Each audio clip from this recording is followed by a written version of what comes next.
సంగీత దర్శకులు కీరవాణి గారిని మాట్లాడవలసిందిగా సవినయంగా కోరుతున్నాం.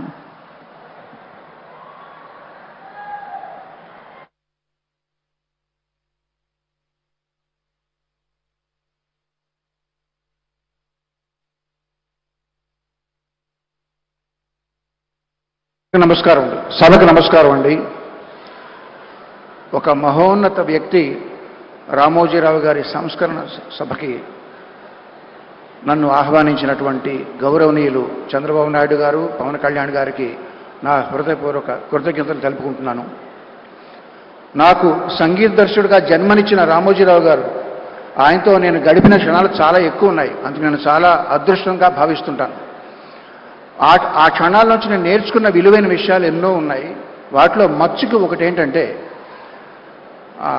మద్యపాన వ్యతిరేక ఉద్యమంకి ఆయన వంతు కంట్రిబ్యూషన్గా ఆయన రకరకాల ఆర్టిస్టులతో, ఉద్యమకారులతో, రచయితలతో, సంగీత దర్శకులతో, గాయనీ గాయకులతో ఆయన తెలిసిన వాళ్ళందరినీ పిలిచి పాటలు రికార్డ్ చేసి ఆ ఉద్యమానికి సపోర్ట్ చేశారండి. నన్ను కూడా రమ్మని ఒక పాట రికార్డ్ చేయమన్నారు. నేను అన్నాను, సార్ నేను మెడ్రాస్ వెళ్ళి 4 రకాల ట్యూన్లు నేను మీకు చేసి పంపిస్తానని అన్నాను. ఆయన కోసం చాలామంది బయట వెయిట్ చేస్తూ ఉండగా నాతో అన్న మాటలు ఏంటంటే, వద్దండి, ఒకే ఒక ట్యూన్ చేసి పంపండి, నేను మీకు దీనికి రెమ్యునరేషన్ ఇవ్వట్లేదు, నేను మిమ్మల్ని అభ్యర్థిస్తున్నాను, అభ్యర్థించేవాడికి ఆప్షన్స్ ఉండవు, అలా చేయకూడదు, ధర్మం కాదు అన్నారు. ఆ మొక్క ఆయన నాతో చెప్పడానికి 2 నిమిషాలు వెచ్చించాల్సిన పని లేదు, ఆయనకేమి లాభం లేదు.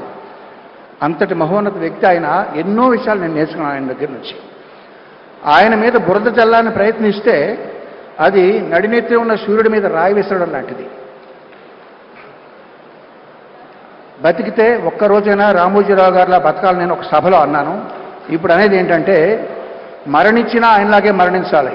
ఎందుకంటే కురుక్షేత్ర సంగ్రామంలో భీష్ముడు తన మరణాన్ని, తన మృత్యువుని ఆపి ఉత్తరాయణం వచ్చే వరకు కూడా దాన్ని నిగ్రహించి ఆపారు. ఆయనే ఆపారు ఆయన. అదేవిధంగా తను ఎంతో ప్రేమించే ఆంధ్రప్రదేశ్ కబంధ హస్తాల్లోంచి బయటపడడం ఆయన కళ్ళారా చూసి అప్పుడు నిష్క్రమించారు. అంచేత మరణించినా ఆయనలాగే మరణించాలి.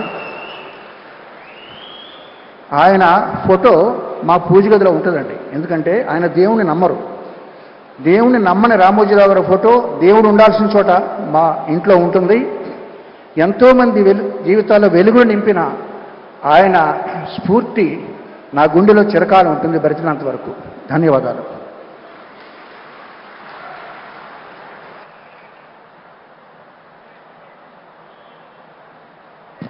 Thank you very much Keeravani గారు. ఇక అలాగే రూట్స్, మన పునాదుల్ని ఎప్పుడూ మర్చిపోకూడదు, ఎంత ఎత్తుకి ఎదిగినా అంటారు. అలాంటి బలమైన పునాది ఈటీవీతో మొదలుపెట్టారు. మరోసారి ఆస్కర్ స్థాయికి వెళ్ళి మనందరి